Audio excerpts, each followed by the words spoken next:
Bom dia. Parece até que essas imagens foram gravadas nos igarapés da Amazônia. Mas esse bando de guarás, uma espécie em extinção, vive em uma das regiões mais poluídas do Brasil, o Polo Industrial de Cubatão, em São Paulo. Por estranho que pareça, foi a poluição dos manguezais de Cubatão que atraiu essas aves.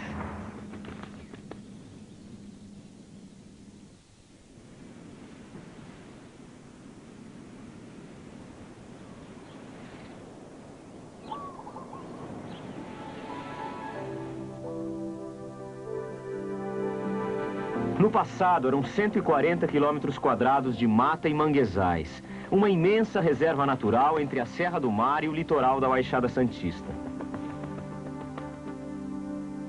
Mas o homem chegou e ocupou a Baixada. Em 1532, Martim Afonso de Souza fundou São Vicente, a primeira vila oficial do Brasil colônia. Cortada por diversos rios, a Baixada era um ponto de passagem entre o Planalto e o litoral, uma estrada líquida que facilitava o acesso aos caminhos e trilhas da Serra do Mar. Mas a ocupação continuou e a Baixada viu nascer as cidades de Santos, São Vicente e Cubatão. Na década de 50, com a criação do Polo de Cubatão, começaram os aterros para a instalação das indústrias, que funcionavam a todo vapor. O manguezal foi diminuindo e ficando poluído. Hoje, 58 quilômetros quadrados já estão totalmente degradados. 20 quilômetros quadrados foram aterrados.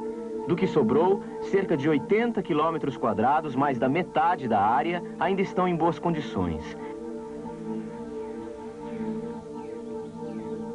Este é o segundo maior complexo de mangues da região sudeste. Um ecossistema fundamental para a manutenção da vida.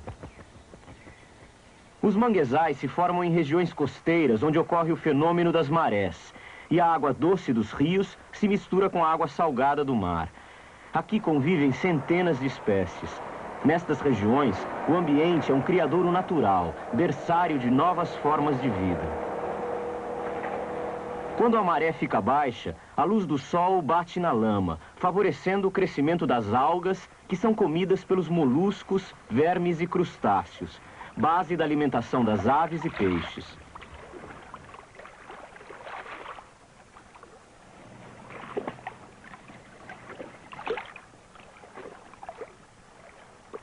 Muitas das espécies de peixe que você encontra no oceano propriamente e mesmo nos estuários, você tem o manguezal como o local da onde eles praticamente vieram, ou seja, o manguezal é um criadouro natural de espécies que depois você vai ter crescidas em outros locais. Na Baixada Santista, o manguezal ainda tem áreas não degradadas de mata fechada, onde predominam as avicênias e o mangue vermelho, com grandes raízes aparentes. Existem também regiões de mangues ligeiramente degradados, com vegetação de médio porte. As áreas aterradas pelo homem já estão cobertas de mato e pequenos arbustos, descaracterizando a região. Ainda assim, a fauna é rica.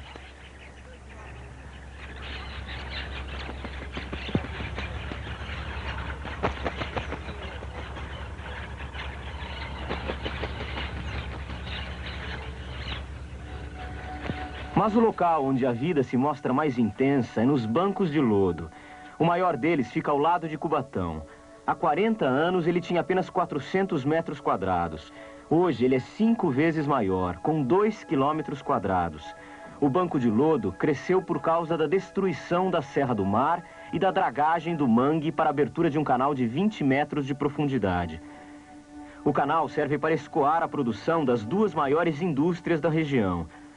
A lama retirada do fundo foi jogada nas margens, sufocando a vegetação do mangue.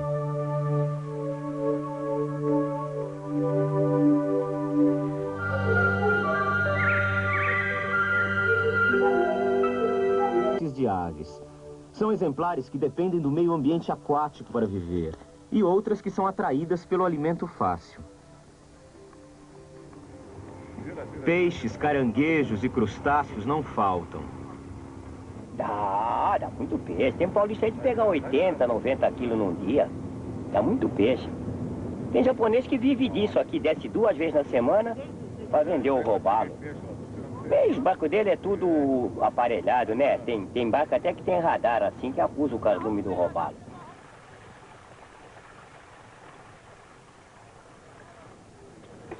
Pois é um robalo da família Flecha, né? Nós temos Flecha e Peva aqui no mangue. Esse daqui é da família dos Flecha, deve ter mais ou menos 1,5 kg, 2 kg. É um peixinho que dá para fazer um bom sashimi. Uma pesquisa da Fundação Boticário, realizada pelos biólogos Fábio Olmos e Robson Silva entre janeiro de 94 e junho de 96, foi a primeira a apontar a riqueza natural da região, semelhante à do Pantanal.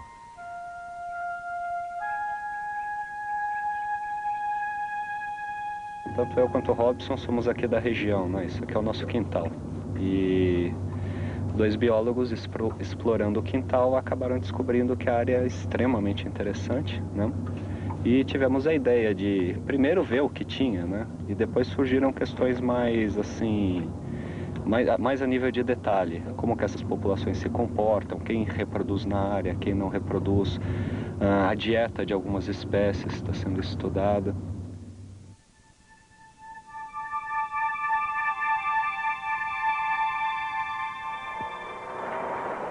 2 vezes por semana, Fábio e Robson saem de manhãzinha para contar as aves.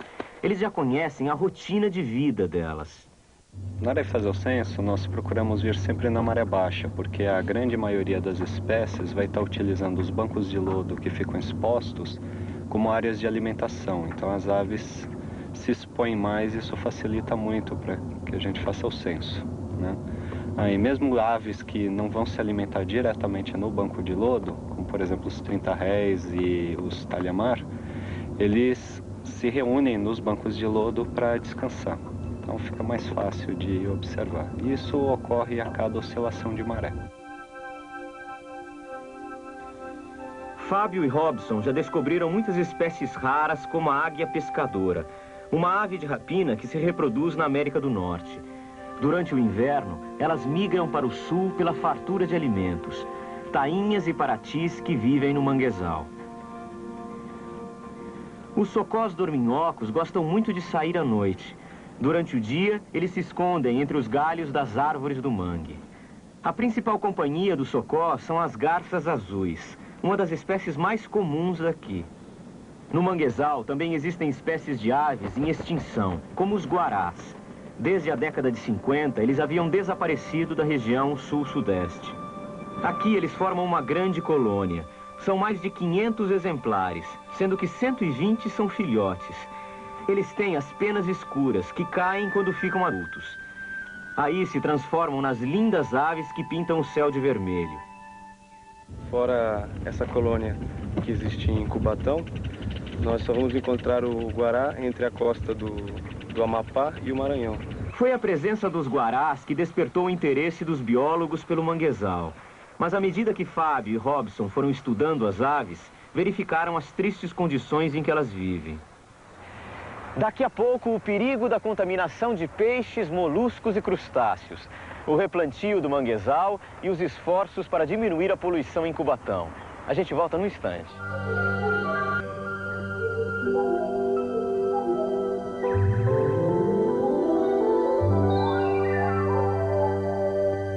O Polo Industrial de Cubatão foi inaugurado em 1950, com a primeira refinaria da Petrobras. A grande atração da região era a proximidade do Porto de Santos e do Centro Consumidor de São Paulo. O transporte era fácil, com estradas, ferrovias, água e energia. Mas a topografia da região era uma armadilha ambiental. A Serra do Mar atrapalha a circulação dos ventos, impedindo que os gases e partículas poluentes lançadas pelas indústrias se espalhem. Uma verdadeira muralha natural. Mas na luta entre o desenvolvimento econômico e a natureza levou a pior. E o homem sofreu as consequências. Uma pesquisa da Companhia Estadual de Tecnologia e Saneamento Básico, a CETESB, apurou que a Companhia Siderúrgica Paulista despeja no estuário da Baixada cerca de 320 metros cúbicos de água contaminada por metais pesados como o mercúrio e o chumbo. O óxido de ferro, que sobra do processo industrial, é despejado no rio Morrão. Aqui a paisagem é desoladora. A água do rio é quente e vermelha. As folhas das árvores estão cobertas de poeira. Estes resíduos podem provocar intoxicações e mutações genéticas. Os guarás preferem fazer seus ninhos nas margens do rio Morrão. Os mangues de Cubatão e todo o corpo d'água da região encontram-se contaminados. Mesmo após o controle da poluição e a instalação de sistemas de controle de poluição das águas, nós temos ainda um residual. E esse residual já é suficiente para causar um problema de contaminação desse sedimento. Com isso, os peixes e os molúsculos que encontram-se nesse ecossistema acabam se contaminando. O perigo não fica restrito à Baixada Santista. A migração das aves e a venda dos crustáceos e moluscos em outras regiões podem espalhar a contaminação. Conscientes do perigo que correm, os pescadores locais ganham a vida no mangue. Edson é pescador. Ele sustenta a família com siris que vende para um restaurante coreano em São Paulo. A poluição é ser matado nós todos, né? Porque eu como siri daqui, né, também. Nunca me fez mal. Na década de 80, as indústrias despejavam 4 milhões de toneladas por ano de resíduos sem tratamento. Em 84, ocorreram 75 graves acidentes ambientais, comprometendo a água, ar e solo. A paisagem era desoladora. O oxigênio valia ouro. As crianças foram as mais atingidas, sofrendo graves problemas respiratórios. Cubatão é um exemplo de um modelo de industrialização em que a questão ambiental simplesmente não era levada em consideração. Hoje a situação já melhorou. Desde 1983, a CETESB tem procurado controlar a poluição do ar, que diminuiu cerca de 85%. Muitas fábricas modernizaram seus equipamentos. Algumas tratam seus dejetos com filtros apropriados. Até mesmo a Cosipa garante que no ano que vem vai parar de poluir o rio Morrão. Mas o solo e os lençóis d'água subterrâneos ainda estão contaminados. Em 1997, todo o efluente que tem a coloração avermelhada que foi citado será totalmente recirculado. Então essa poluição vai deixar de existir. Por mais que você trate toda a água num polo industrial, o ecossistema vai estar contaminado. Ele pode diminuir, mas não vamos ter poluição zero. O próprio nome já diz, controle da poluição e não supressão da poluição. Por isso, além de controlar a poluição, é preciso restaurar os ecossistemas degradados e conscientizar a população através da educação ambiental. Desde 1992, uma equipe de geólogos e biólogos da CETESB está tentando recuperar os mangues da Baixada Santista. Com a ajuda dos moradores da região, em maio de 93 foram plantadas 4.500 mudas de mangue vermelho, numa área de 1 hectare. 80% das mudas sobreviveram. Algumas estão com quase 1,5 metro de altura e já estão dando frutos e sementes. Para o biólogo Geraldo Eizinck, responsável pelo projeto, foi o controle da poluição que trouxe a vida de volta ao manguezal. O ambiente continua com certos níveis de contaminação, mas esses certos níveis eu acredito que estejam abaixo da letalidade para muitas espécies. O que justifica que há a possibilidade de toda uma comunidade se estabelecer. Hoje já sabemos que desenvolvimento econômico e natureza não podem estar separados. É importante recuperar os ecossistemas degradados. O exemplo da Baixada Santista mostrou que a vida é forte, mas não basta apenas viver. É preciso ter qualidade de vida.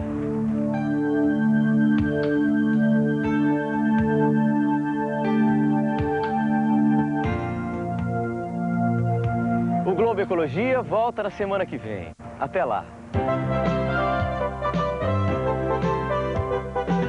Rede Globo São Paulo. Assista agora treino do Grande Prêmio da Hungria de Fórmula 1 ao vivo.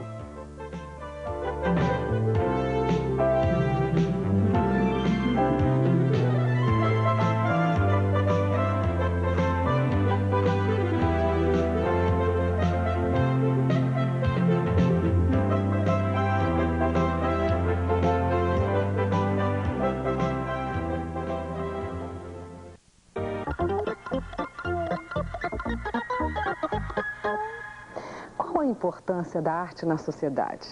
Será que você ainda se lembra das suas aulas de artes na escola? A arte, principalmente para a criança, faz com que ela seja depois um adulto culto e que dê valor, né, à cultura do país. Eu acho que o teatro infantil, principalmente, vai fazer com que o adulto goste de ir ao teatro. Eu acho que a arte nas escolas não pode ser castradora, pelo contrário, tem que estimular. A criança, quando é estimulada, ela cria com maior facilidade, muito mais do que o adulto. Uma coisa que eu me lembro que eu gostei muito foi quando eu tive no colégio aula de cinema. Que bom, a gente pegava um Super 8 e podia sair fazendo filminhos e coisas, e eu fiquei maravilhada com isso. E também quando levavam, porque os colégios levam as crianças aos teatros, ou levavam as peças até o colégio, e aquilo era sempre um frisson, uma coisa assim, uma novidade, um acontecimento. É mais fácil lembrar de um aspecto positivo do que negativo, porque a aula de artes era sempre o grande momento da aula do colégio. Menino Maluquinho do Ziraldo, o livro tem um conteúdo muito bonito e muito importante. Utilizando esse livro, nós iríamos trabalhar a dramatização, ou quem sabe fazer com que as crianças, mostrando outro livro de linguagem não verbal como esse, fazer com que elas trabalhem em cima das figuras uma história. E através dessa história, elas iriam trabalhar todos os conceitos no teatro, que seria personagem, elenco, sonoplastia, figurino. E trabalhando em cima disso, nós iríamos montar uma peça teatral. Ou seja, elas iriam, cada um com uma determinada função, iria fazer uma dramatização desse conteúdo, seja do livro da linguagem verbal ou da linguagem não verbal. O da linguagem não verbal seria o ideal, porque elas próprias iriam criar a história delas, ou até mesmo um tema que elas tragam da rua, de casa. Eu gostaria de falar com vocês, nós sabemos que todo mundo, como vocês falaram anteriormente, todo mundo já passou por alguma coisa desse tipo no colégio.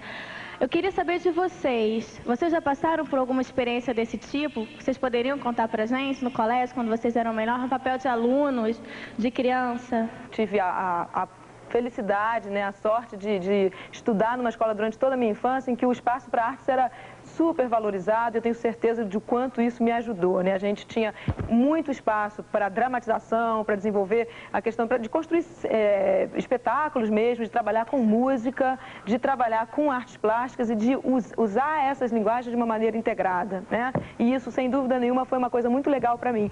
Até já, Brasil! Teatro, ficção e realidade reapresentando a arte de viver.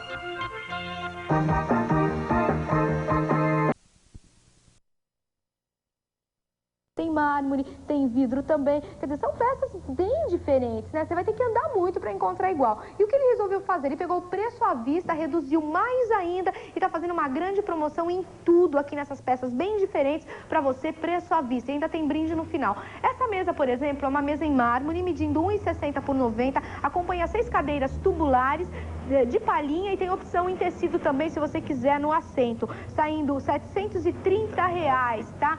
Agora, esse conjunto estofado aqui eu achei bem diferente. O nome desse tecido chama-se pele ecológica. Eu nunca tinha visto isso. Olha, a pele ecológica, ela parece um antílope, não sei bem o que é, mas é pele ecológica, em captonê. Dizem que se cair um cigarro aqui não queima. Tem aquelas opções em tecidos, o conjunto todo, R$ 1.185, tá? E tem mais promoção aqui. Se você não tem muito espaço na sua casa, realmente é um problema, né? Você precisa colocar as coisas e não tem espaço. Essa mesinha, por exemplo, ela quebra um galhão. Olha, ela é em vidro, em ferro, tá? A base dela é toda de ferro, com detalhe em latão. A cadeira também, você tem opção aqui em estampas de tecido no assento. Essa daqui ele tá fazendo R$ 474, a mesa com as 4 cadeiras. A mesa mede 1 metro. Sofá-cama, 3 opções em tecidos, R$ 333 esse sofá-cama. Gente, vem aqui, vamos correr aqui pro fundo que tem mais promoção para você ter ideia de preço e da variedade aqui na Visuale. Essa mesa redonda em mármore, medindo 1,20 m, acompanhando as 6 cadeiras em palha tubular também, R$ 884, tá bom? Olha só cada peça linda que você encontra aqui na Visuale. Agora a gente vai entrar aqui no fundinho e mostrar para você dormitórios, tá? E vamos falar de uma cama de casal, por exemplo. Essa é uma cama de casal tubular. Você vai levar de brinde 139118. Bom, não preciso falar mais nada, você só precisa levantar da cadeira de onde você está e vir correndo aqui para Visuale. Design, uma ideia super legal para você que tem, olha, restaurante, padaria, açougue, comércio em geral, indústria, supermercado. Anúncios em geral. Você faz o seu cartaz rapidinho e com custo bem pequenininho, não é verdade? Vou te dar uns exemplos. Ó. Esse aqui, a partir de 35 centavos, tá? Tem uma variação, depende do que você vai colocar dele, da cor, aquela coisa toda. Esse aqui, a partir de 75 centavos, esse também. Esse aqui, Zani? A partir de 1,50. Esse a partir de 1,50 e esse? Esse a partir de 3,50. Esse a partir de 3,50 e esse maior? E os maiores até 4,50. Tá bom. Vamos dar uma olhada? Clean, ou seja, ele é reaproveitável, ele é reciclável. Você tira de um lugar, você quer mudar, levou pra lá, põe de novo, está novinho em folha? Muito bem. Easy Sign, olha, essa ideia pega como essa e é muito fácil. Ah, o suporte, boa, Flash. Como é que chama esse suporte? Molduras. Molduras, desculpa, suportes suportes. Em acrílicos. Tá, para você colocar, se você quer colocar o cartaz num lugar determinado, diferente. No teto tem? Pendurar também? Também. Muito bem, você não pode perder. Olha, Easy Sign, centro de cartazes instantâneo. Promoção válida até o final de agosto. Segunda a sábado, das 9 às 8 da noite. Não abre aos domingos. O telefone para maiores informações, a central é 3061-2068. Em Itaquera, 9445. Vende o celular. O que é que você falou? Que é o celular mais? Barato do Brasil. Do Brasil? Do Brasil. Brasil, vem cá. Olha o que este cara vai fazer. Deixa eu começar aqui. PT 550 Motorola. Ele tem a paixão de vender por 279 em 2 vezes. Antes que o resgate chegue, eu ainda exprimi para ele fazer em 2 vezes. O Elite, gente, 877. Não tem quem faça esse preço. O Lite 2, 449. É brincadeira? Tem que falar baixo, que se ele ouve, acho que ele entra em consciência e muda de ideia. Né, Álvaro? E o Sony? Olha que belezinha. Quanto tá saindo o Sony, Álvaro? O Sony nós estamos pra... Tá tão barato que eu esqueci o preço. Tá aqui. 849. Eu tô falando? 849. Isso é abaixo do custo. Tô falando sozinho. Olha que gracinha. Não é a coisa mais lindinha? É? Se eu te contar o preço que este doido tá colocando aqui, você vai ter uma síncope nervosa. Tem que mandar um resgate até aí te buscar. Olha, cobre qualquer oferta. Se eu chegar aqui e falar, eu achei que tá... Pelo amor de Deus, o louco vai ser você se você não comprar aqui. Domingo, Dia dos Pais, vai estar 316 no Itaim. Fone e fax, 820-1139 e 531-4377. Liga a hora que você quiser. Sábado das 8 às 16, domingo das 10 às 14, promoção até sábado que vem. Work Shopping. 11. Se você tiver dúvidas, ligue.